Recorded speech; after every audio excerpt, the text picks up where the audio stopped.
నమస్కారం, welcome to Suman TV. నేను గీతాంజలి. ప్రస్తుతం మనతో పాటు డాక్టర్ సుధీర్ ధారా ఉన్నారు. పర్టికులర్గా చెప్పాలి వీరి గురించి, గత 25 సంవత్సరాలుగా సర్జరీ అనేది అవసరం లేకుండా పెయిన్ మేనేజ్మెంట్ ద్వారా ఎన్నో రోగాలే నయం చేశారు. పర్టికులర్గా నీకి సంబంధించి కావచ్చు, షోల్డర్కి సంబంధించి కావచ్చు, మనకి ఇంకా పర్టికులర్గా చెప్పాలంటే కాళ్ళ దగ్గర, అరికాళ్ళ దగ్గర కొంచెం చాలా మందికి జాయింట్ పెయిన్స్ వస్తాయి చూసారా, వీటివి ఇలాంటివి ఎన్నో ఇంజరీస్ని జస్ట్ ఒక థెరపీ ద్వారా ఆయన తగ్గించారండి. వేల మంది అనే చెప్తాను ఈ లిస్ట్లో.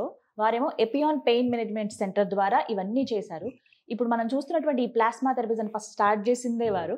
సో ఇప్పుడున్నటువంటి డౌట్స్ కానీ, లేకపోతే సర్జరీస్కి సంబంధించి, సర్జరీకి వెళ్ళాలా లేదు, ఈ థెరపీస్ ఏవైతే కొత్తగా వస్తున్నాయో వీటిగా అని చెప్పి నాకే పెద్ద డౌట్ వచ్చింది. సో ఒకసారి మాట్లాడదాం, మీకు కూడా ఒక క్లారిటీ ఇద్దామని నేను వచ్చేసాను జూబ్లీ హిల్స్లో ఉన్నటువంటి ఎపియాన్ పెయిన్ మేనేజ్మెంట్ సెంటర్కి. మనతో పాటు ఉన్నారు డాక్టర్ గారు, వారితో మాట్లాడదాం. సార్ నమస్కారం. సార్, కొన్ని ఎక్సర్సైజెస్ వల్ల కూడా నడుము పట్టేస్తూ ఉంటుంది అని చెప్తూ ఉంటారు. అంటే ఓవర్ ఎక్సర్సైజులు చేసేస్తూ ఉంటారు అనవసరంగా, అంత అక్కర్లేదు. ఇప్పుడు ఫర్ ఎగ్జాంపుల్ చెప్పినప్పుడు ఎలా చెప్పినట్టు కావచ్చు, కామన్గా ఊర్లలో కొంతమందిని చూస్తూ ఉంటాము. ఫ్రీ జిమ్స్ అని కొన్ని ఉంటున్నాయి సార్ పార్కుల పక్కన. అవి ఎంత ఐరన్ చాలా స్ట్రాంగ్గా ఉంటాయి. విమెన్ కొంతమంది శారీస్తోనే, శారీ కట్టుకుంటారు, అలాగే షూ వేసుకుంటారు, అక్కడే చేసేస్తూ ఉంటారు. ఓవర్గా చేసేస్తూ ఉంటారు ఎక్కువసేపు. అది చేయటం వల్ల ఎక్సర్సైజెస్ అనేవి నడుము పట్టేయటము, ఇలా బ్యాక్ అనేది విపరీతమైన నొప్పి రావడం ఇలా చూస్తూ ఉంటాం. వీటికి కూడా ట్రీట్మెంట్ ఉంటాయి సార్? మన ఇండియాలో ఒక పెద్ద జబ్బు, కొత్త జబ్బు స్టార్ట్ అయింది. కరోనాలో వచ్చింది చూడు, అటువంటి జబ్బు ఏంటి తెలుసా? వెస్టర్నైజేషన్. అంటే వెస్టర్న్ కంట్రీస్ని కాపీ కొట్టడం. మేము చిన్నప్పుడు జిమ్లు లేవు. మేము చిన్నప్పుడు సైకిల్ని ఎక్సర్సైజ్గా ఎవడు చేయలే. సైకిల్ని ఇక్కడ నుంచి అక్కడికి వెళ్ళడానికి యూజ్ చేసేవాడు. అంటే ఒక వెహికల్ లాగా. ట్రెక్కింగ్ అన్న వర్డ్ ఏం వినలేదు. మ్యారథాన్ అనేది ఏదో ఒలింపిక్స్లో ఉంటుందని, నేషనల్ గేమ్స్లో ఉంటుందని తెలుసు, కానీ మ్యారథాన్లు ఊర్లలో పరిగెత్తడం నేను ఎప్పుడు చూడలే. ఇదంతా ఏంటి? వెస్టర్నైజేషన్. అంటే మన పాశ్చాత్య ఏమంటారు దాన్ని, ఆ సంప్రదాయాన్ని మనం తీసుకోవడం. ఇదే పెద్ద జబ్బు. ఇది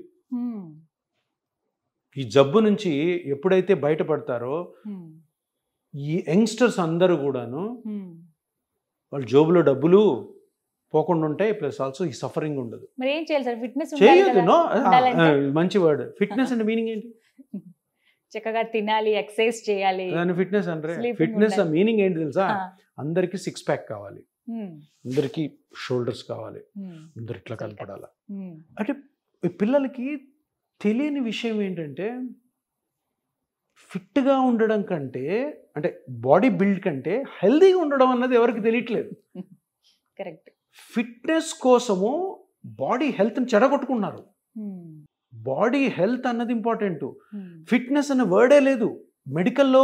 ఫిట్నెస్ అనే వర్డ్ ఉండదు. Healthy, unhealthy. హెల్దీ అంటే ఏంటి? జబ్బు లేకుండా ఉండడం. అన్హెల్దీ అంటే ఏంటి? ఏదో జబ్బు ఉండడం. మీరు లావుగా ఉంటే మీరు అన్హెల్దీ కాదు, సన్నగా ఉంటే హెల్దీ అని కాదు. మీరు సిక్స్ ప్యాక్ బాడీ ఉందంటే మీరు హెల్దీ అని కాదు. వాడు ఇంత పొట్టేసుకున్నానంటే అన్హెల్దీ కాదు. అది బాడీ నేచర్ని బట్టి. ఇప్పుడు వెస్టర్నైజేషన్ అని ఎందుకన్నానంటే, మన బాడీస్ మనం చేసే పనికి, మనం తినే తిండికి కరెక్ట్గా సూట్ అయి ఉంటాయి. నువ్వు కొత్తది ఎప్పుడన్నా నీ బాడీలోకి తీసుకొచ్చావు అనుకో, లేనిపోనివన్నీ జరుగుతాయి. జిమ్లు, సైక్లింగ్లు, ట్రెక్కింగ్లు, అనవసరమైన స్విమ్మింగ్లు, ఈ మ్యారథాన్లు గవర్నమెంట్ కూడా, దురదృష్టవశాత్తు గవర్నమెంట్ కూడా ప్రమోట్ చేస్తుంటుంది. మ్యారథాన్ అనేది ఒలింపిక్ స్పోర్ట్ అండి. దాన్ని రోడ్ల మీద కామన్ పీపుల్తో పరిగెత్తించడం. కానీ ఇవన్నీ ఉండడం వల్ల మేము చాలా బిజీగా ఉంటాం. ఎందుకంటే మాకు పేషెంట్లు వస్తున్నారు, కానీ తెలుసుకోవాలి జనాలు, అనవసరమైన చెయ్యొద్దు. జిమ్ అన్నది ఎవరికి? జిమ్ అన్నది జిమ్ ట్రైనర్స్కి, సెలబ్రిటీస్కి, స్పోర్ట్స్ పర్సన్కి, సినిమా హీరోలకి, హీరోయిన్లకి. ఎవరికి అవసరం లేదు జిమ్. చిన్న వాకింగ్ చేసుకోండి, చిన్న చిన్న స్ట్రెచ్చింగ్ ఎక్సర్సైజ్ చేసుకోండి, చక్కగా మీ జాబ్ చేసుకోండి, ఇంటికి రండి, మళ్ళీ సాయంత్రం అవే చేసుకోండి, చాలు. ఇంతకంటే మెడికల్ బుక్స్ చెప్పవు. నేనేమి నా నోటికి వచ్చి చెప్పండి, నా మెడికల్ బుక్స్ చెప్తున్నా. Moderate to minimum to moderate physical exercise 6 days out of 7 days. వారానికి 6 రోజులు, ఒక రోజు సెలవు కూడా ఉంది అందులో. ఇది బుక్సేస్. ఇది లేని వాళ్ళలో ఈ జిమ్ లో బరువులు ఎత్తడము, పరిగెత్తడం, బ్యాక్ పెయిన్ స్టార్ట్ అవుతుంది. ఇది డిస్క్ ప్రొలాప్స్ అవ్వచ్చు, మజిల్ టేర్ అవ్వచ్చు, థొరకోలంబార్ ఫేషియా క్రాక్ అవ్వచ్చు, జాయింట్స్ అరగచ్చు, చిన్న చిన్న బోన్స్ ఫ్రాక్చర్ అవ్వచ్చు, లిగమెంట్స్ క్రాక్ అవ్వచ్చు. వీటన్నిటికీ ఇంజెక్షన్ ఏంటి సార్? వీటికన్నిటికి ట్రీట్మెంట్ ఏంటి? ఇప్పుడు నేను అన్నట్టు మేము ఒక ఎంఆర్ఐ తీస్తాం. ఎంఆర్ఐ తీస్తే డిస్క్స్, లిగమెంట్స్ ఇవన్నీ కనపడతాయి. కొన్ని స్ట్రక్చర్స్ ఎంఆర్ఐలో కనపడకపోతే మేము మా దగ్గర ఉన్న డైనమిక్ అల్ట్రాసౌండ్ మిషన్ అని ఉంటుంది, దాంట్లో అది స్కాన్ చేస్తాం. అంటే మజిల్ ఏదైనా చిన్న క్రాక్ ఉందనుకోండి, ఆ మజిల్ క్రాక్ ఎక్కడుందో చూస్తాం. దాన్ని, ఆ మజిల్ క్రాక్ని ఆపరేషన్ ఏం చేయలేరు. సో దానికి ప్లాస్మా థెరపీ చేయడం, దానికి మనము రేడియో ఫ్రీక్వెన్సీ ట్రీట్మెంట్ చేయడం అది చేయొచ్చు. ఇంకొకటి డిస్క్ బయటకు వచ్చి ఉంటుంది, డిస్క్ బయటకు వచ్చి నరాన్ని నొత్తుతుంటుంది. డిస్క్ బయటకు వచ్చి నరాన్ని నొత్తున్నప్పుడు నరం వాసి ఉంటుంది, ఆ నరం వాపుని తగ్గించవచ్చు చిన్న ఇంజెక్షన్తో. డిస్క్ ని పీకే సర్జరీ చేయాల్సిన అవసరం లేదు. టార్గెట్ చేసి మన దగ్గర ఉన్న మెషినరీ తోటి అక్కడికి వెళ్ళి అక్కడ ఉన్న ఆ వాపుని తగ్గించవచ్చు.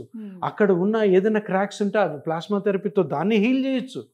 రేడియో ఫ్రీక్వెన్సీ అబ్లేషన్ అని ఒక వెరీ ఇన్నోవేటివ్ ట్రీట్మెంట్ ఏంటంటే, చిన్న ఇంజెక్షన్ తోనే ఏ నర్వ్ నుంచి అయితే మీకు పెయిన్ పోతుందో ఆ పెయిన్ సిగ్నల్స్ ను కూడా మనం ఆపొచ్చు.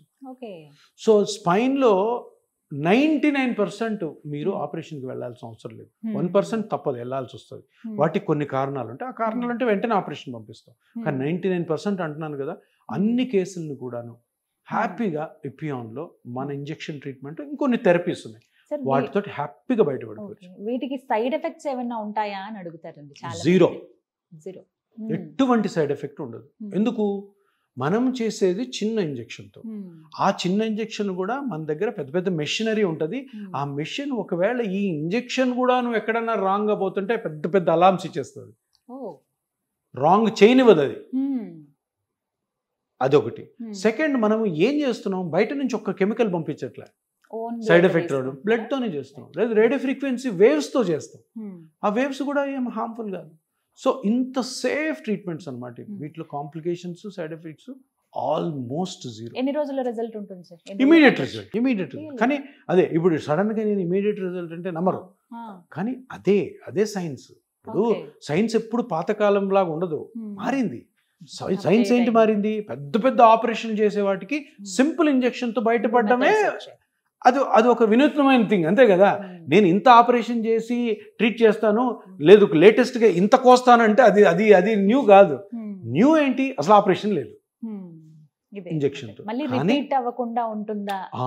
కానీ ఇవన్నీ కూడా మనము నీ జాయింట్ పెయిన్ కానీ, షోల్డర్ పెయిన్ కానీ, లో బ్యాక్ పెయిన్ కానీ, సర్వైకల్ పెయిన్, ఇవన్నీ కూడాను జబ్బులు కాదు. కాబట్టి ఈ సింపుల్ ట్రీట్మెంట్ చేసుకున్న తర్వాత దాన్ని మేనేజ్ చేసుకోవాలి. తప్పదు, ఏదన్నా మేనేజ్ చేసుకోవాల్సి. అది కరెక్ట్గా నేను చెప్పాలి, కరెక్ట్గా పేషెంట్ వినాలి. నేను కరెక్ట్గా ఎప్పుడు పేషెంట్కి ఏ ప్రాబ్లం వచ్చినా కానీ ఆ ప్రాబ్లంని మళ్ళీ కనుక్కొని సింపుల్గానే ఆయన్ని బయటపడేట్టు చేయాలి. సో అప్పుడు ఏమవుద్దంటే మొత్తం మన సొసైటీ అంతా మారుతుంది. మారి అనవసరమైన ట్రీట్మెంట్స్ పోవడం ఆగుతుంది. ఈ ఫైనల్ ఎండింగ్ బాగుంది సార్. అనవసరమైన ట్రీట్మెంట్ జోలికి వెళ్లకుండా ఉంటారు. Right, thank you so much sir. So విన్నారు కదా, ఇప్పటివరకు రకరకాల ప్రయత్నాలు చేస్తున్నారా, నడుము నొప్పితో బాధపడుతున్నారా, మీకు తెలిసిన వాళ్ళే కావచ్చు, ఇంట్లో పెద్దవాళ్ళు కావచ్చు, ఒకసారి ఎపియాన్ పెయిన్ మేనేజ్మెంట్ సెంటర్లో పర్టికులర్గా నడుము నొప్పికి అని చెప్పి ఎటువంటి సమస్యతో మీరు బాధపడుతున్నారు, నడుము నొప్పిలో చాలా రకాలు ఉంటాయి ఏంటనేది ఎగ్జాక్ట్గా మీరు ఒకసారి స్కానింగ్ తీసుకుని ఒకసారి రిపోర్ట్ అనేది ఇస్తే డెఫినెట్గా ప్రాబ్లమ్కి తగ్గ సొల్యూషన్ అనేది ఇక్కడ అందుబాటులో ఉంటుందండి. డాక్టర్ గారిని కలవచ్చు, అపాయింట్మెంట్ తీసుకోండి, స్క్రీన్ మీద నెంబర్ ప్రొవైడ్ చేస్తాను, మీకు అడ్రస్ కూడా ఇస్తాను. డైరెక్ట్గా వచ్చి కలిస్తే ఫస్ట్ ప్రాబ్లం ఏంటనేది మనం కనుక చూడగలిగితే డయాగ్నోస్ చేసి దానికి ట్రీట్మెంట్ అనేది ది బెస్ట్, దానికి ట్రీట్మెంట్ అనేది అందుబాటులో ఉంది ఎపియాన్ పెయిన్ మేనేజ్మెంట్ సెంటర్లో. వివరాల కోసం స్క్రీన్ మీద కనబడుతున్న నెంబర్స్కు కాల్ చేయండి. ఇది వాళ్ళ వీడియో. నమస్తే.